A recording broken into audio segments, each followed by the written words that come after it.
Welcome to AK Anime Explainer. Today is explanation of Soul Land 3, Legend of the Dragon King Part 131. Without any delay, start explanation.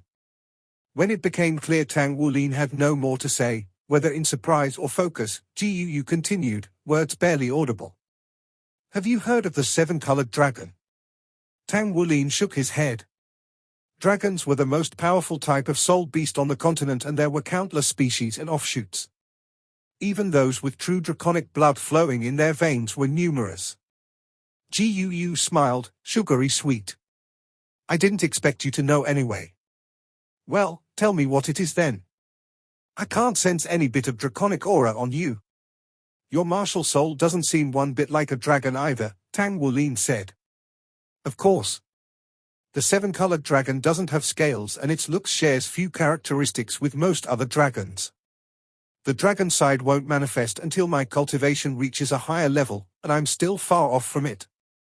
My seven-colored dragon is one of the strongest dragons you know. It's far more powerful than one of those single-element dragons.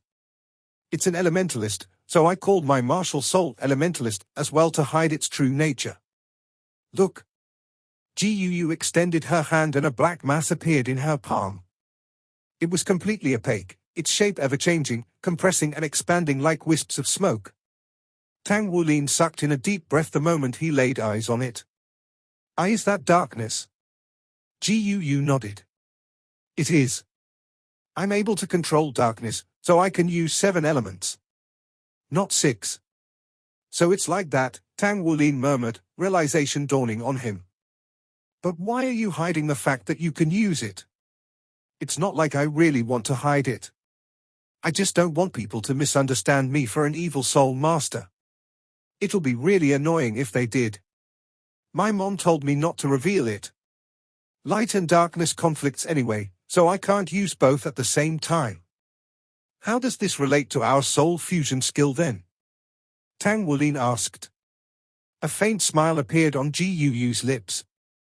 The seven-colored dragon controls the elements and the golden dragon controls the body. Legend has it that the dragon god was split into 2, becoming the golden dragon and the seven-colored dragon. You see how they are related now? That's why our soul fusion skill is like that. It's also normal that you can't sense any dragon aura from me. None of my martial soul's draconic characteristics will appear until I have 7 soul rings. But I can still sense the golden dragon bloodline in you. It's so pure, so I'm always drawn to you. Gu blushed, averting her eyes. Anyway. That's the way it is. Our dragon god transformation combines the power of the elements and blood essence to unleash unstoppable might. Our cultivation bases are still too low though. We can't bring out the true power of the dragon god transformation yet, and that's also why the after effects are so severe. Tang Wulin finally understood. Gu hadn't activated their soul fusion skill by chance. She had known about it from the beginning. It was no wonder that she treated him so differently from others. It was all because of her martial soul. A trace of gloom settled in Tang Wulin's heart. Unfortunately, he had to avoid using the soul fusion skill in the future. His seals couldn't take it. At the very least, he couldn't risk using it until he broke his 4th seal. At that thought, expectation welled in him as he looked forward to the day all 18 seals were broken. All right. That's it. You can go now, Gu said, shooing him off. Tang Wulin smiled wryly. What's the rush? Shouldn't we discuss the dragon god transformation? Actually, I wanted to tell you, the dragon god transformation is harmful to my body. We can't use it in the future, even as a last resort. It hurts you? Are you pretending to be weak, or? Gu stared at him, wide-eyed. Tang Wulin went silent as he thought about how to respond. He couldn't possibly tell her about the Golden Dragon King seals. It wasn't that he didn't want to tell her, but that he was afraid of being called a freak. His circumstances were beyond strange after all. But Gu had told him her secret, so he felt compelled to reciprocate her trust. Don't tell her. Old Tang's voice resounded in his head. Tang Wulin's heart trembled. He sucked in a breath and made his decision then and there. It's too powerful. All of the energy that it unleashes harms my meridian channels, Tang Wulin said as he got up to leave. Well, I should be on my way. Gu watched as he made for the door, unease settling in her heart. It was clear Tang Wulin had wanted to tell her something but chose not to in the end. What was he going to say? After the door to Gu's dorm room shut behind him, Tang Wulin headed straight back to his own and sent his consciousness into the depths of his mind. Old Tang, why not? I've never heard of the seven-colored dragon before. There are a few things off about what she told you. Although it's true that the dragon god was split into two, those two halves were the Golden Dragon King and the Silver Dragon King. You have the powers of the Golden Dragon King sealed within you, not some regular golden dragon. The Golden Dragon is merely one of the children of the Golden Dragon King. Perhaps the seven-colored dragon is a descendant of the Silver Dragon King, but then shouldn't it be a silver dragon? That's the strange part. I'll need to think about this carefully. If the seven-colored dragon really does come from the Silver Dragon King, then her story is somewhat believable. Even so, you must never tell anyone about the 18 Golden Dragon King seals within you. Okay. This complicated background story puzzled Tang Wulin. That the Golden Dragon King was one of the supreme dragons in the world, outclassing even the Holy Radiant Dragon, was no news to him. But the fact that Gu's martial soul was the seven-colored dragon, which might have descended from the Silver Dragon King, shocked him. He needed time to put his thoughts in order. The end-of-semester exams soon concluded. Thanks to the bonus points awarded to everyone in the first grade, no one failed and celebrations for the whole class was in order. Xinyi gave a brief summary of the exam's outcomes, then announced the end of the semester and the start of their vacation. Although it was only their first semester, every student had gone through countless trials and gained much experience under their belts. Fearing expulsion, they had fought tooth and nail to improve themselves, more so than before entering Shrek Academy. Time had flown by during the semester. Each student was now clear on their objectives and the paths they must take to accomplish those. While they had yet to learn any profound secret or mystery of the world under Shrek Academy's wings, the students of the first grade developed an iron hard work ethic. The illustrious environment of Shrek Academy had pushed them so. News of Tang Wulin's team's victory against the Imperial Sun Moon Academy had already spread like wildfire in the outer court. Since they had also defeated the second grade class, they were now known as Century's strongest class of new students. After class was dismissed, Tang Wulin called his friends to his dorm room, Yuan and Yehui, and Yu Jingyu included. Do you guys all have plans for your vacation? Who's staying and who's going home? Tang Wulin asked. The dining room closing down for vacation would prove to be a problem. I'm paying my home a visit first. Then I'm going to train in the Spirit Pagoda for a bit. We only have 1 month off after all, Gu said. I'm going home. I'll still be cultivating hard though, Xie said. I'm going home too, Xu Xiaoyan chimed in. I live in the same city as Xie. Same, said Yu Jingyu, shrugging. I need to go home to get my next spirit soul for my 4th ring. I'm staying, Yi Xinglan said. Though, I'm not going to be on campus much. I'll be training my sword in seclusion until Gu returns to help me get another spirit soul. If you need our help with the spirit tower, just call, Tang Wulin said. Yi Xinglan shook her head. My spirit soul requirements are a bit specific. I won't be doing the tower assault. I need to buy mine instead. Okay. Tang Wulin didn't pry any further. Everyone had their secrets. Xu Lishi chuckled. Guess it's my turn. Well, I'm going to visit my family. I've been feeling a bit homesick. Right, Xinglan. He turned to face her. When do you plan on going to the Spirit Pagoda? I want to go too. In about half a month, she answered. Great. Count me in. Tang Wulin shook his head with a smile at those two, turning to Yuan and Yehui. What about you? Are you going anywhere? I don't have any family to visit, so I'm going to stay and cultivate. Yuan and Yehui cut a lonesome figure. Tang Wulin sighed. I don't have any family either, so I'll be staying on campus as well. I might go on a trip sometime during the vacation, but for now it looks like it'll just be the two of us here. Gu glanced at Yuan and Yehui, then at Tang Wulin. She hesitated, lips opening and closing, but in the end she remained silent. It looks like everyone has their own plans, so we'll be parting ways for a while. But don't lose sight of our goal, guys. Xinglan will have her 4th soul ring soon. That's why once the next semester rolls in, we can finally start churning out some battle armor. Let's all do our best. Somewhere along the line, the 8 working students had formed a tight little circle. Tang Wulin reached forward with his hand, placing it in the center of the ring. Without missing a beat, Gu placed her hand flat on top. The rest joined in a moment later, sharing smiles and a look of trust.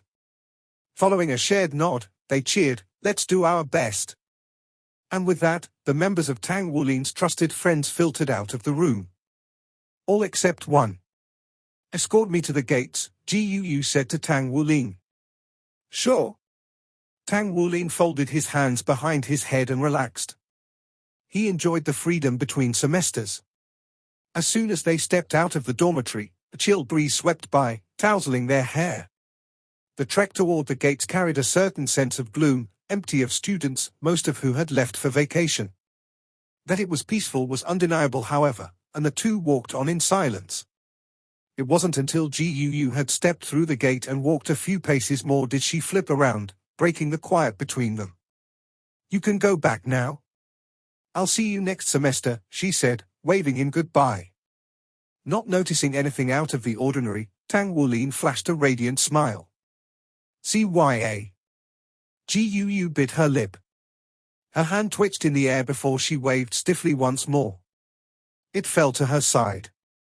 A black limousine pulled up and she got in without saying another word.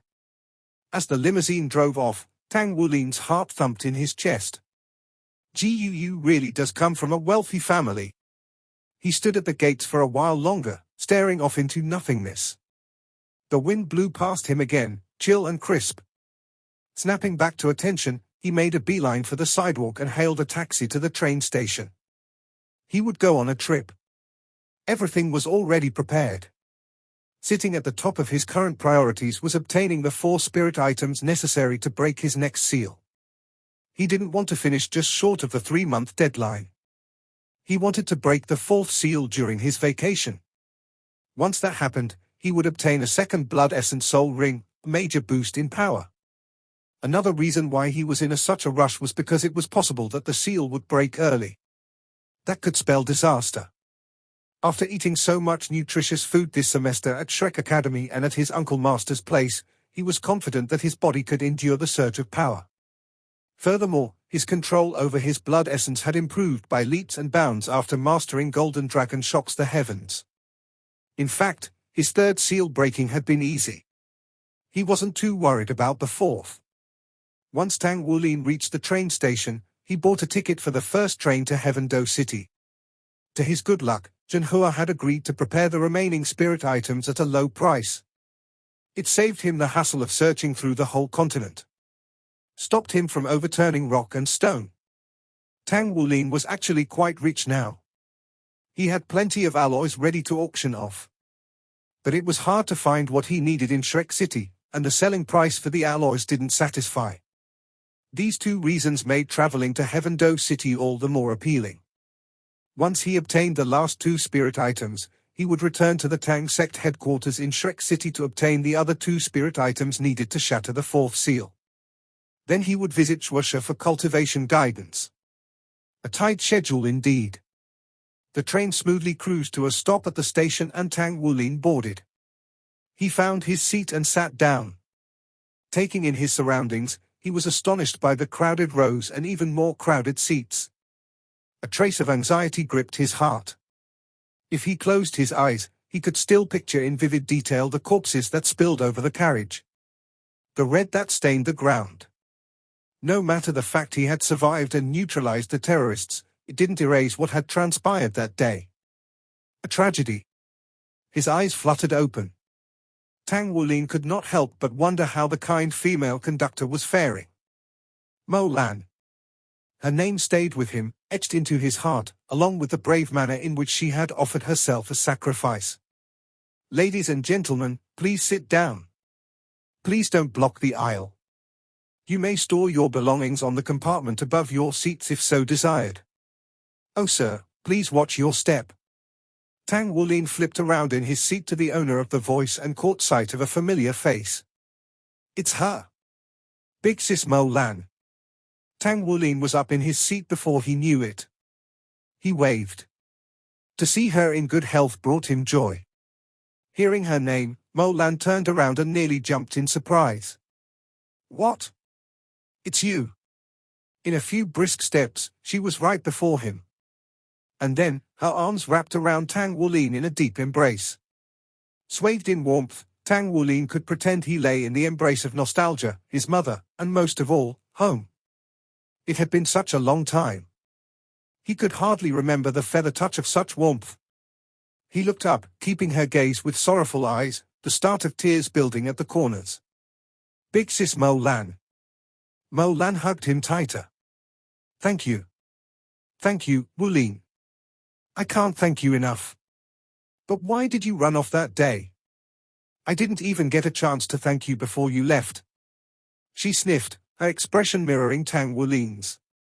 The surrounding passengers all fell into a hush, stunned to see the stoic, professional train conductor suddenly break into tears. Come with me, Mo Lan said, rubbing at her reddened eyes with the back of a sleeve. She led him away by the hand, fingers intertwined. Tang Wulin didn't resist. The moment they were alone in the conductor's chambers, the dam fell once more.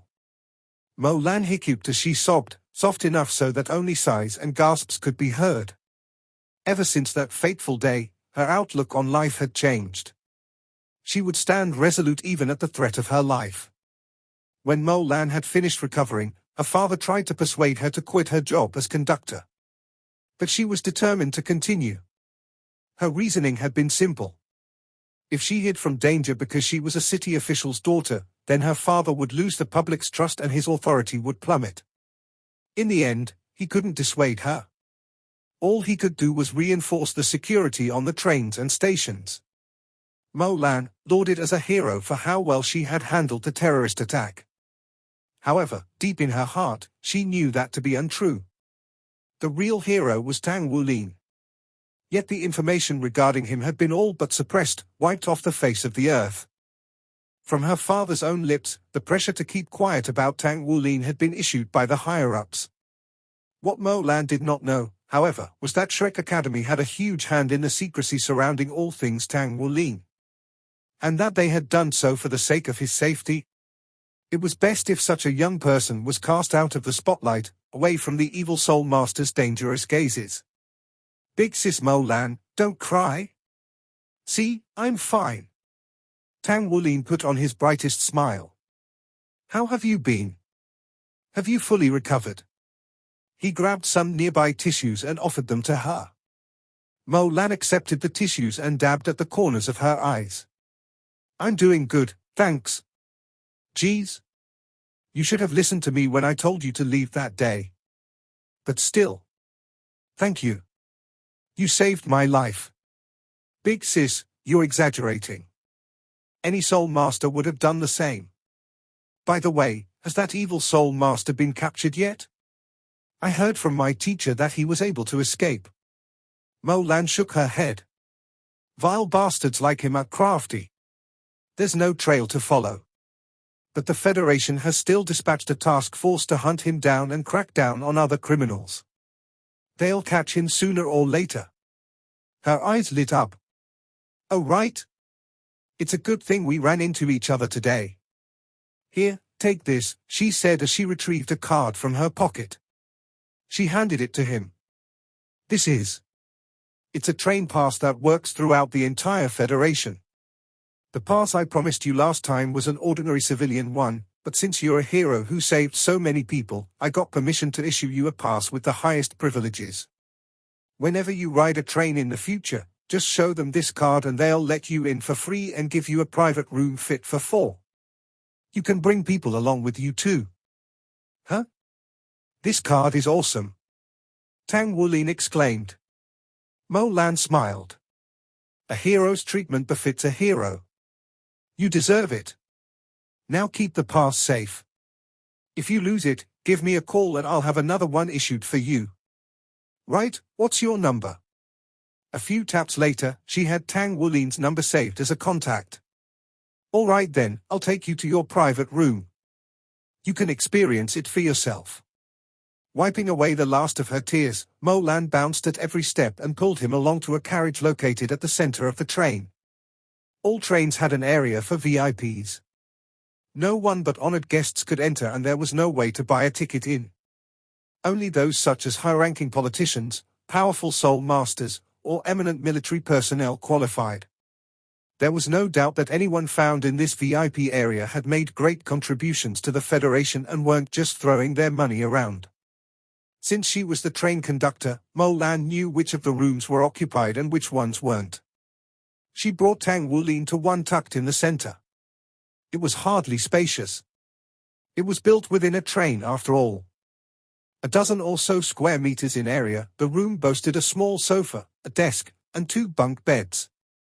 It was just large enough to comfortably accommodate 4 people. Of course, the room was luxurious compared to ordinary seats. Wulin, just rest here for now. The train will be departing soon, so I have some things I need to attend to first. I'll come visit you once I'm done, said Mo Lan, smiling warmly. Okay. See you in a bit, big sis. At the click of the door's lock, Tang Wulin fell back against the mattress, eagle-sprawled. He rolled over once, pressing his face into the sheets. He breathed in. The scent of fresh laundry felt calming, and with how tranquil the room was, he could meditate in peace here. But he didn't meditate. Rather, taking a long-deserved rest seemed more attractive. As was expelling his pent-up tension and stress through slumber-fueled breaths. So there he lay, enjoying the peace and quiet. His eyelids grew heavy and his mind fell into a sleepy haze. When Tang Wulin awoke, he felt refreshed, more energetic than he had felt in weeks. He sighed in pleasure as he stretched his body. The pitter-pat of feet against floor echoed during Tang Wulin's short walk to the desk. He picked up the complimentary water bottle. Drank a few gulps. Taking a seat at the desk, he peered out the window and watched the landscape flitting by. Gone were thoughts of responsibilities and duties. It was only him and the lush scenery now. Suddenly, the train shuddered, rousing him from his serene state of mind. What's going on? Tang Wulin shot up to his feet. With the last train incident fresh on his mind, he was instantly on high alert. He pulled open the door to his room and surveyed the area. There was no sight of anyone else. Just as Tang Wulin ran out to investigate, the train broadcasted a garbled voice, Mo Lan, come to the 9th carriage right now. If you don't, I will blow up the entire train. A sense of dread creeped into Tang Wulin's heart the moment he heard the voice. Another attack. Tang Wulin dashed from his private room in the 13th carriage to the 9th. Do terrorists just love attacking the train from Shrek to Heaven though? The entire train was already the picture of chaos. With the previous terrorist attack only happening a couple weeks prior, the passengers were all trembling with fear, panic in their hearts. They fled from the 9th carriage, trying to get as far away as possible. It was hard for Tang Wulin to push against the flow. Without his astounding physical strength, he would have been shoved away by the tide of frantic passengers. He heard a scream as soon as he reached the 9th carriage, and he immediately identified it as Mo Lan's. Shit! Throwing caution to the wind, Tang Wulin broke down the door to the carriage and charged in. He was greeted with a gruesome sight. The entire carriage. Crimson. The metallic scent of blood thick in the air. Dozens of mutilated corpses littered the ground, still warm from their recent deaths. All of it assaulted his senses, a wave of nausea crashing into him. Most of the dead were staff, and they were better armed than in the last incident. But clearly, it still wasn't enough. A short, ashen-robed man stood in the center of the carriage, blood pooling at his feet. A bone spike sprouted out of his right index finger. It pierced through Mo Lan's shoulder. He held her up in the air with arms that were strangely thick compared to the rest of his body. Tell me, who is the kid who saved you last time? How can I find him? Tell me, and I'll grant you a swift death, the man said, his voice torture to the ears and mind. Mo Lan trembled in fear, but she gritted her teeth and remained silent. Refusing to talk? I'll give you a taste of my phosphor fire soul refinement then. An eerie smile spread across the man's face as he brought his other claw-like hand out. A dark green flame appeared in his palm and he moved it toward Mo Lan's forehead. Stop! I'm right here. Tang Wulin charged at the man, his eyes flashing purple as he used his purple demon eye spiritual attack. The moment their gazes met, Tang Wulin froze. Those haunting green eyes. He gasped and clutched his head, the pain searing his mind and reflecting his attempt to shock the man's mind. Against him, Tang Wulin was nothing, an ant before an elephant. His eyes regained their obsidian hue and he collapsed to the ground, still clutching his head, still screaming. He. That was easy. Very good, very good. You've saved me a lot of time. The man grinned, lips peeling back to reveal sharp teeth. Don't worry, I won't let the two of you die as easily as the others. You'll both experience my phosphor fire soul refinement. He turned back to Mo Lan, the last of the green flame slipping within her. Mo Lan screamed. Her body jerked as it tried to resist the pain, agitating the wound on her shoulder. Bright red blood splattered the ground with every movement. Then the green flame fully submerged into her head and dyed it green. After taking the backlash of his failed spiritual attack, Tang Wulin could do nothing but lay there on the ground and watch, helpless to save Mo Lan. Tang Wulin had overcome countless challenges since entering Shrek Academy, growing stronger step by step. After defeating the Imperial Sun Moon Academy in their team battle, he finally felt like he found his place. But now, facing this sinister man, he realized just how insignificant he still was. He had barely started to walk on the path to power and didn't understand what true strength was.